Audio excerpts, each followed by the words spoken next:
नमस्कार विद्यार्थी मित्रांनो, मी प्राध्यापक संदीप जोगदंड आपल्या 4थ्या व्हिडिओमध्ये परत एकदा तुमचं सहर्ष स्वागत करत आहे. Education commerce and new information या चॅनलमध्ये आपण आज यापूर्वी जवळपास 25 ऑब्जेक्टिव्हचा विचार आपण केला होता. या टॉपिकमध्ये जे महत्त्वाचे होते ते सर्व ऑब्जेक्टिव्ह आपण घेतलेले आहेत. आता यानंतर या टॉपिकमध्ये आपल्याला जे काही प्रॅक्टिकल प्रॉब्लेम वगैरे आपल्याला तयार करायचे असतात तर ते तयार करत असताना आपल्याला जे काही फॉर्मॅट लागणार आहे तर यामध्ये साधारणतः तुमचं ट्रेडिंग अकाउंट आपल्याला बनावं लागतं. त्याच्यानंतर ट्रेडिंग अकाउंटच्या नंतर आपल्याला पुढं प्रॉफिट अँड लॉस अकाउंट आणि बॅलन्स शीट अशी 3 फॉर्मॅट यामध्ये बनवायचे असतात. तर सुरुवातीला आपल्याला ट्रेडिंग अकाउंट जे तयार करायचं आहे तर ट्रेडिंग अकाउंट कशाला म्हणायचं हे आपण सुरुवातीला पाहणं गरजेचं आहे. आता ट्रेडिंग अकाउंट हे थोडक्यात सांगायला गेलं तर उत्पादनाशी संबंधित आहे. म्हणजे जो काही बिझनेस आहे, बिझनेसमध्ये ज्या काही ॲक्टिव्हिटीज किंवा मशिनरी वगैरे असते तर त्यामध्ये काहीतरी माल वगैरे तयार होत असतो तर तो त्यासाठी लागणारा पूर्ण खर्च किंवा त्यासाठी येणारे इन्कम हे आपल्याला ट्रेडिंग अकाउंटला पाहायचं असतं. आता ट्रेडिंग अकाउंट पाहत असताना पहिल्यांदा ट्रेडिंग अकाउंट कशाला म्हणायचं?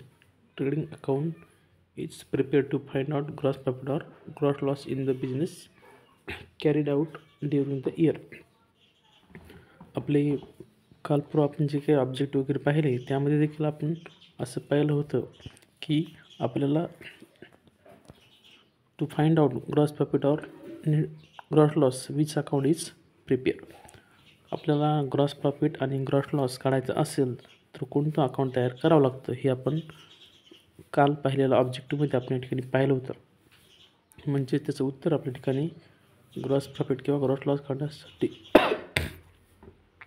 आपल्याला ट्रेडिंग अकाउंट तयार करावं लागतं हे आपण आत्ताच्या ह्याच्यातून आपल्याला लक्षात आलं असेल. त्यानंतर all accounts related to goods and direct expenses are recorded in trading account. Direct account has 2 sides. म्हणजे पहा तुम्हाला काल परवाच्या ह्याच्यामध्ये मी सुरुवातीला सांगितलं होतं की ह्या टॉपिकमध्ये ट्रेडिंग अकाउंटमध्ये आपल्याला डायरेक्ट एक्सपेन्सेस हे ट्रेडिंग अकाउंटच्या डिव्हिजनला घ्यायचे. तर म्हणजेच तुम्हाला ट्रेडिंग अकाउंट तयार करत असताना तुम्हाला प्रश्नामध्ये साधारणतः 2 साईड दिलेलं असणार आहे. तर trading account has 2 sides, debit आणि क्रेडिट. डेबिट साईड आणि क्रेडिट साईड. मग त्या डेबिट साईडला काय लिहायचं आणि क्रेडिट साईडला काय लिहायचं हे आपल्याला सर्वप्रथम पाहणं गरजेचं आहे. आता यामध्ये पुढं काय सांगितलेलं आहे? If credit side total of trading account is more than total debit side. म्हणजे पहा, if credit total of trading account is more than total of debit side. Debit साईडपेक्षा जर तुमची क्रेडिट साईड मोठी येत असेल तर त्यावेळेस जे उत्तर येणार आहे त्या उत्तराला आपल्याला काय म्हणायचं आहे? Gross profit. पुढे त्यांनी सांगितलं पातीच आपल्याला it represent gross profit and if debit side of trading account is more than the total credit side. ज्यावेळेस डेबिट साईड मोठी असते कशापेक्षा? क्रेडिट साईडपेक्षा, त्यावेळेस उत्तर तुमचं काय येणार आहे? ग्रॉस लॉस हे तुमचं उत्तर असणार आहे. सहसा आपण याच्यामध्ये ग्रॉस लॉस जास्त करून तुम्हाला इथंच नाही कधीतरी येत असतो. म्हणजे मग त्यांनी पुन्हा तुम्हाला हिंट पण दिलेली आहे. कशी हिंट दिलेली की ग्रॉस प्रॉफिट वगैरे कसं काढायचा? If credit side total more than debit side. ज्यावेळेस तुमची क्रेडिट साईड टोटल ही डेबिट साईडपेक्षा मोठी असते त्यावेळेस तुमचं उत्तर काय असतं? Credit balance. आता इथं बऱ्याच जणांना प्रश्न पडतो की क्रेडिट बॅलन्स आणि डेबिट बॅलन्स या दोन्हीमधला फरकच जवळपास विद्यार्थ्याला लवकर लक्षात येत नाही. तर क्रेडिट बॅलन्स विचारलं तर ते काय करतात? क्रेडिट साईडचं उत्तर लिहून टाकतात ग्रॉस लॉस. आणि हे चुकीचे. ग्रॉस क्रेडिट बॅलन्स म्हणजेच काय? तुमचं उत्तर डेबिट साईडला जातं. म्हणजे क्रेडिट साईड तुमची मोठी असते, उत्तर डेबिट साईडची येत असतं. त्याला आपल्याला काय म्हणायचं आहे? ग्रॉस प्रॉफिट असं म्हणायचं आहे. त्यानंतर if debit side total small of the credit side total. ज्यावेळेस तुमची डेबिट साईडची टोटल ही समजा मोठी असते कशापेक्षा? क्रेडिट साईडपेक्षा, त्यावेळेस जे उत्तर येणार आहे त्या उत्तराला आपल्याला म्हणायचं आहे ग्रॉस लॉस. तर अशा रीतीने थोडक्यात हे आपल्याला लक्षात ठेवावं लागणार आहे. आणि मग हे पाहिल्याच्या नंतर आपल्याला सुरुवातीला प्रश्न पाहत असताना काय पाहावं लागणार आहे, ट्रेडिंग अकाउंटचा फॉर्मॅट पाहावं लागणार आहे. मग ट्रेडिंग अकाउंटचा फॉर्मॅट पाहत असताना आपल्याला सुरुवातीलाच कोणतं नाव घ्यावं लागतं, तुम्हाला ओपनिंग स्टॉक हे नाव आपल्याला सुरुवातीला पाहावं लागतं. मग आता ओपनिंग स्टॉक प्रश्नामध्ये ओळखायचं कसं, कधी कधी काय दिलं असतं, मला फक्त स्टॉक असं नाव दिलेलं असतं आणि दिनांक दिलेला असतो 1/4. ते कोणतं वर्ष असेल, उदाहरणार्थ 1/4/2018, जे 1 एप्रिलचा स्टॉक जर आला तर ते तुमचं काय असणार आहे, ओपनिंग स्टॉक. किंवा प्रश्नामध्ये तुम्हाला डायरेक्टच त्या ठिकाणी ओपनिंग स्टॉक असं नाव दिलेलं असणार आहे, हे आपल्याला ओळखून घ्यावं लागणार आहे. त्यानंतर ओपनिंग स्टॉक घेतल्याच्यानंतर आपल्याला पुढचं नाव आहे परचेसेस. आता जेवढे काही खर्च आपण ट्रेडिंग अकाउंटच्या विषयाला घेणार आहेत हे सर्वचे सर्व डायरेक्ट एक्सपेन्सेस येतं. मग ओपनिंग स्टॉकच्या नंतर आपल्याला काय घ्यावं लागतं, परचेसेस हे नाव घ्यावं लागतं. आणि परचेसेसमधून आपल्याला काय कळतं, return outward, return to supplier हे आपल्याला मायनस करावं लागतं. म्हणजे त्या ठिकाणी काय करावं, आपल्याला परचेस रिटर्न आपल्याला मायनस करावं लागणार आहे. काय करावं लागणार आहे, परचेस रिटर्नला तुम्हाला दुसरं नाव दिलेलं आहे, रिटर्न आउटवर्ड. दुसरं नाव काय आहे, रिटर्न आउटवर्ड. मग आता हे नाव कुठं असणार आहे, नेहमी परचेस रिटर्न असेल, रिटर्न आउटवर्ड हे नाव ट्रायल बॅलन्सच्या हे नाव डेबिटला असतं, तर ते रिटर्न आउटवर्डचे नाव असतं ते तुमच्या प्रश्नामध्ये ट्रायल बॅलन्सच्या क्रेडिट साईडला तुम्हाला दिलेलं असणार आहे ते. म्हणजे आपल्याला काय करायचे, क्रॉस मल्टिप्लिकेशन त्याच्यावरती आपल्याला त्या पद्धतीने करावं लागणार. म्हणजे सेल्समधून डेबिट साईडचं रिटर्न माझं करायचं आणि परचेसमधून क्रेडिट साईडचं रिटर्न आपल्याला मायनस करावं लागणार. त्याच्यानंतर जर तुम्हाला प्रश्नामध्ये आता हे ठिकाणी पुढचा खर्च काय, मॅन्युफॅक्चरिंग एक्सपेन्सेस. आता मॅन्युफॅक्चरिंग म्हणजे काय, उत्पादनाशी संबंधित जे काही खर्च येतं त्याला आपल्याला मॅन्युफॅक्चरिंग एक्सपेन्सेस असं म्हणायचे. तर प्रश्नामध्ये ट्रायल बॅलन्सच्या डेबिटला कधी पण तुम्हाला खर्च आला तर आपल्याला ट्रेडिंग अकाउंटच्या डेबिटलाच तो घ्यायचा असतो. त्यानंतर तुमचं नाव आहे वेजेस प्रोडक्टिव्ह किंवा नुसतं वेजेस. आता वेजेसला आणखी एक पर्याय नाव आहे ते म्हणजे वेजेस अँड सॅलरी.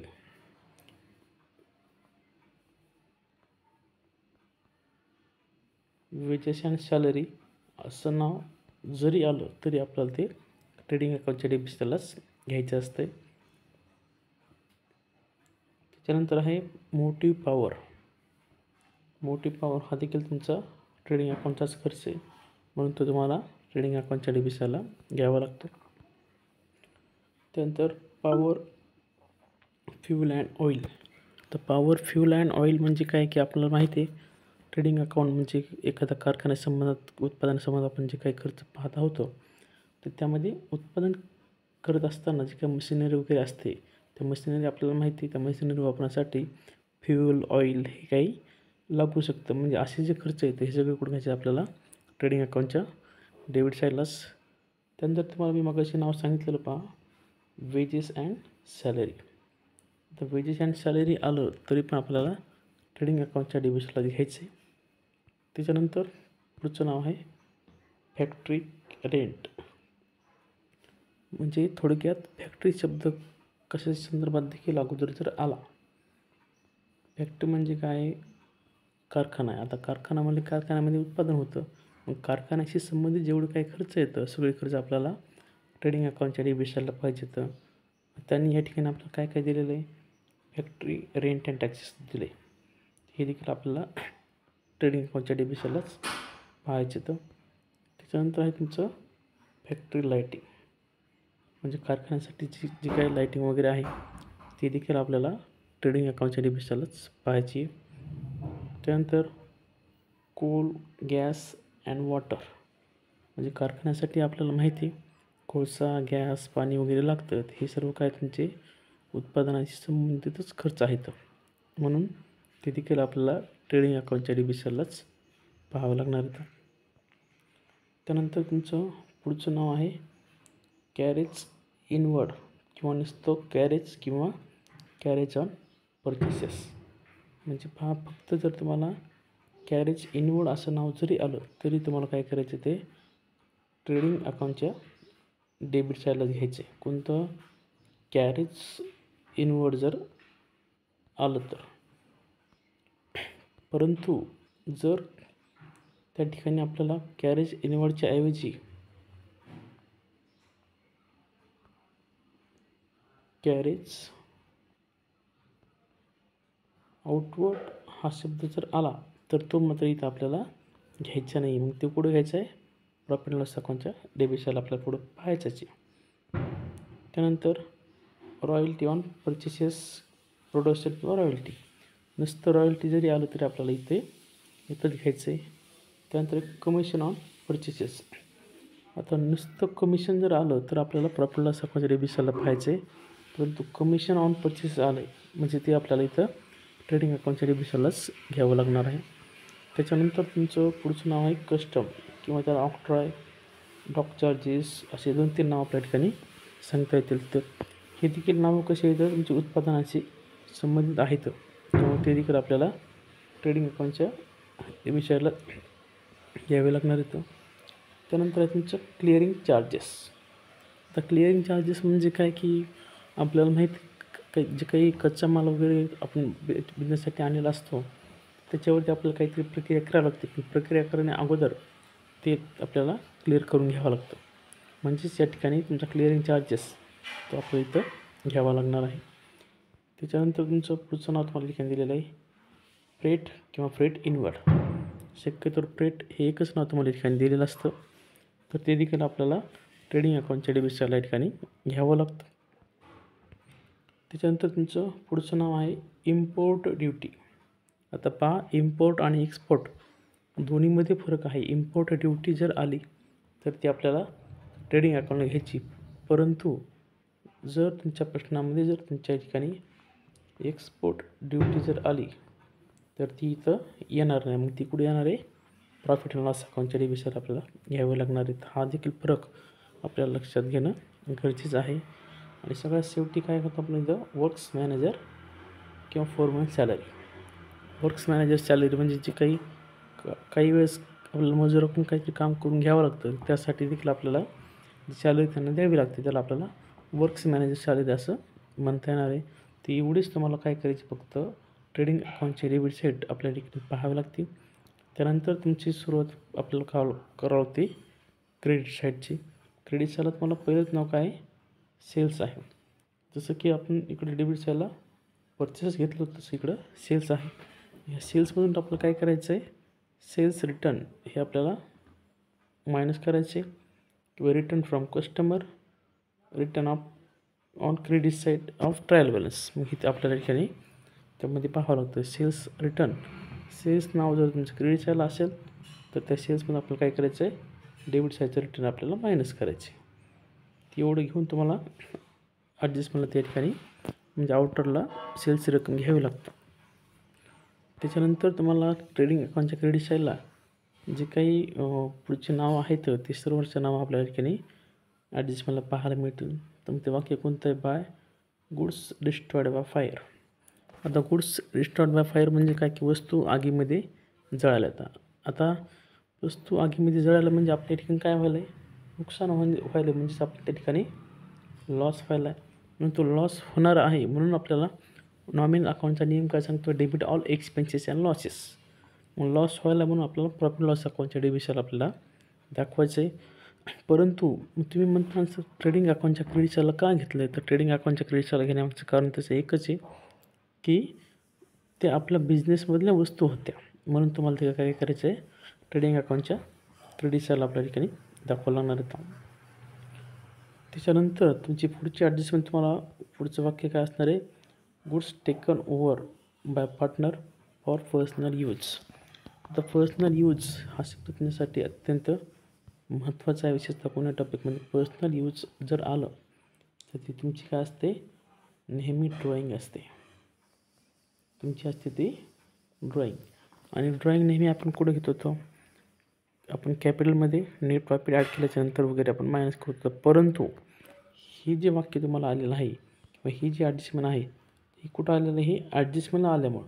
आणि every adjustment has taken 2 effects. प्रत्येक ॲडजस्टमेंटचे आपल्याला 2 इफेक्ट हे घ्यावेच लागतात. म्हणून आपल्याला काय करायचं आहे, हे ट्रेडिंग अकाउंटच्या क्रेडिट साईडला पण घ्यायचं आहे, कारण आपल्या बिझनेसच्या वस्तू होत्या त्या म्हणून. कारण इथं आपलं वस्तू आपण काय घेतलं आहे, पर्सनली स्वतःच्या वापरासाठी. कुठून घेतलं आहे, बिझनेसमधून. मग बिझनेसचे पैसे येते त्यामुळे आपल्याला ते ट्रेडिंग अकाउंटच्या क्रेडिट साईडला दाखवावं लागतं. त्याच्यानंतर तुमचं पुढचं वाक्य आहे, goods distributed as a pre sample. Pre sample म्हणजे काय की आपल्याला इथे म्हणता येईल त्याला मोफत नमुने. प्री सॅम्पल आपलं काय म्हणता येईल, मोफत नमुने.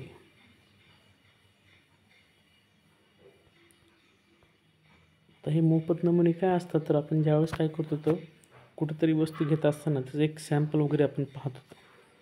उदाहरणार्थ एखादा मिठाई भांडारवरती गेल्यानंतर आपण थोडीफार मिठाई त्या ठिकाणी खाण्याचा प्रयत्न करतो. म्हणजेच आपण काय करतो तर प्रत्येक कस्टमरला तो दुकानदार काय करत असतो, थोडी थोडी मिठाई त्या ठिकाणी देत असतो. पण प्रत्येक कस्टमर जो मिठाई खातो हे खाण्यामागचा उद्देश त्या दुकानदाराचा काय असतो की त्या ग्राहकानं काय करायला पाहिजे की जास्तीत जास्त आपल्याकडली मिठाई खरेदी करायला पाहिजे.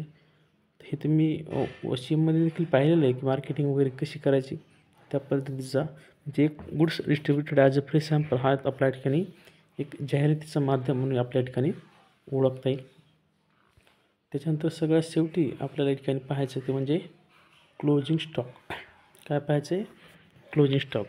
आता क्लोजिंग स्टॉक घेत असताना आपल्याला काय करायचं आहे, नेहमी मार्केट प्राईस आणि कॉस्ट प्राईस तुम्हाला जर त्या ठिकाणी दिले असतील, जर तुम्हाला त्या ठिकाणी मार्केट प्राईस आणि कॉस्ट प्राईस अशा 2 किमती दिल्या असतील तर आपल्याला काय करायचं आहे, दोन्हीपैकी जी लहान आहे ती म्हणजे त्या ठिकाणी तुम्हाला घ्यायचं आहे विच एवर इज लेस.